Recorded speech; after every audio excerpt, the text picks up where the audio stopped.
Hi, I'm Jodi, and welcome to the Becket Athenaeum's Storytime. Today we're reading Shisa, which is a book written and illustrated by Susan Albright, and it's about the island of Okinawa. Shisa are lion dogs that are important symbols in Okinawa and in Japan. They are protectors of one's household. Here it has Shisa written in Japanese. And now for the story. On an island in the East China Sea, waves splashed onto the warm sands. There was a village where life was quiet and simple. In this village, there lived a young boy named Hiro.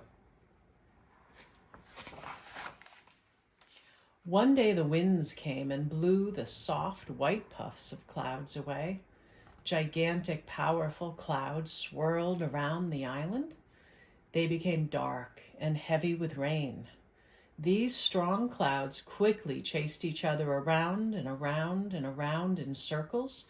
The island became wet with salty rain, and the ocean crashed hard against the shores.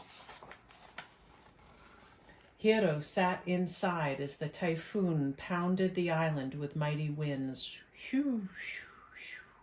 Fierce rain, crashing ocean, doedon, doedon, rattling doors and chattering windows. Finally, the typhoon blew out to sea. The exhausted island sighed with relief as she was left alone to mend herself.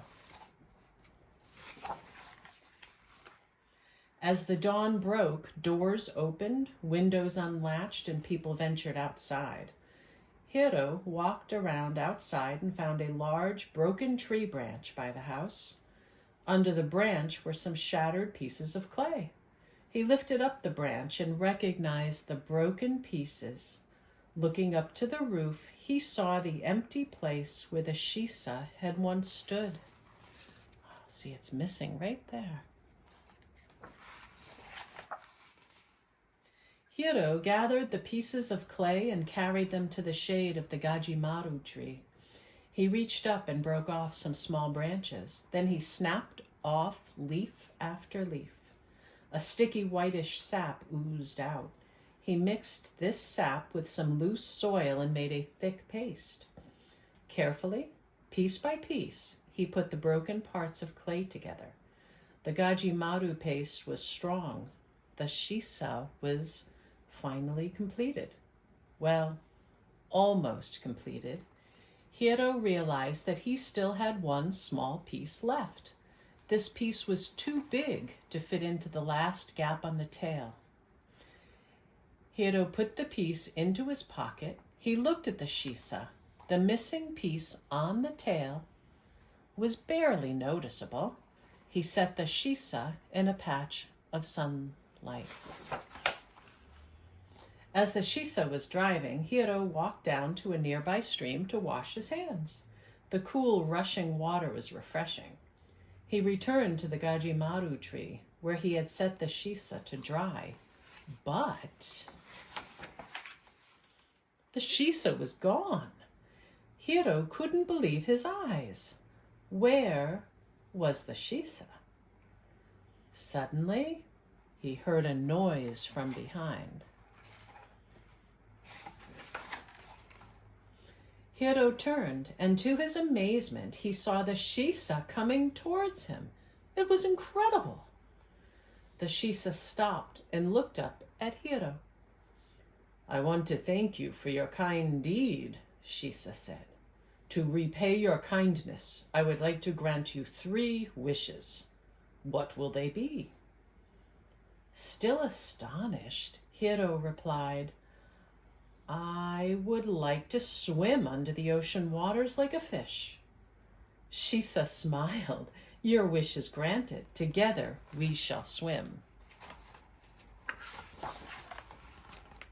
In a flash of a moment, they were in the warm emerald sea.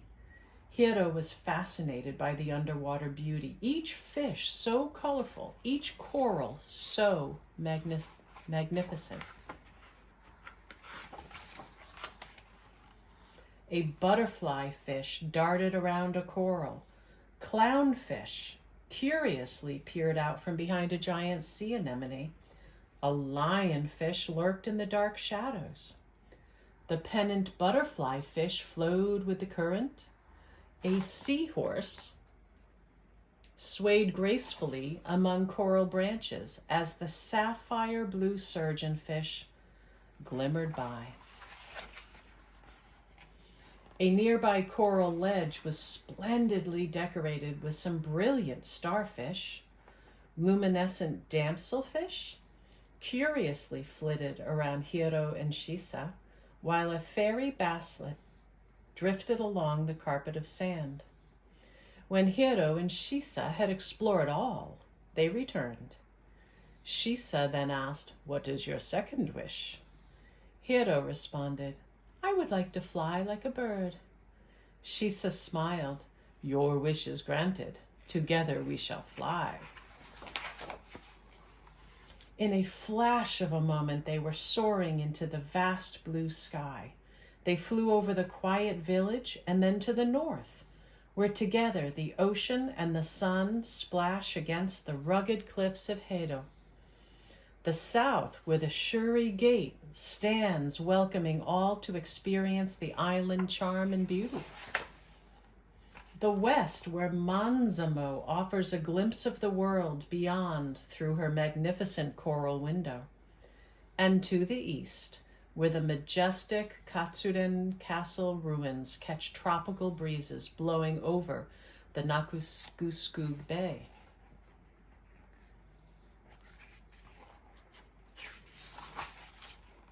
When Hiro and Shisa had viewed all, they returned. Again, Shisa inquired, "What is your third wish?" This time the answer did not come easily. Hiro thought and thought and thought. Shisa waited patiently. At long last, Hiro responded with excitement, "I wish for you to be my friend forever." Shisa smiled and said, "Your wish is granted, but only you may know the secret of our real friendship. Nobody else may know that I am a living creature." Hiro was thrilled. "Friends we are, and this shall be our solemn secret." They sat together under the Gajimaru tree. Hiro looked around. The world was truly a grand place. A soft breeze blew against his face. He yawned and was soon fast asleep. His dreams were full of the wonders of the sea and sky. After some time, he awoke to the calling of his mother's voice. "Dinner time, Hiro." Hiro quickly glanced around for Shisa. However, Shisa was gone. Hiro arrived at his house and he was taken by surprise because there on the roof was Shisa, standing as always. Hiro blinked. Perhaps it had all been just a dream with the magical Shisa and the extraordinary adventures. Hiro went inside slowly and sat down to dinner with his family. As he sat, he felt something sharp jabbing him in his pocket. It was the small piece of broken clay.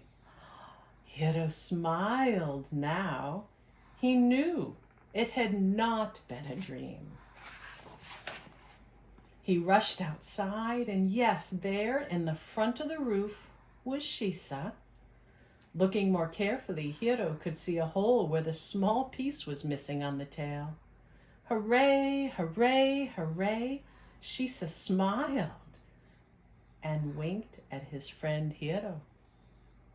The beginning of a fantastic friendship. Now, one of the things I love especially about this book are these 2 pages, because they have the illustrations of some of the fish that you'll find in the Okinawan waters. And on the other page, they give the name, the Latin name, and they have it written in 2 of the Japanese languages. And also they have the English common name for us. So this one is a long-nosed filefish, and these are ocellated clownfish. And let's see, here's the golden seahorse, and there's the lionfish. So when you check this book out from the library, you get to learn about the different fish that you can find in Asia, over in Okinawa. I hope you enjoyed the story. I hope you come and check the book out from the library and take it home for a few weeks and check out what other books we have. Thank you for joining us.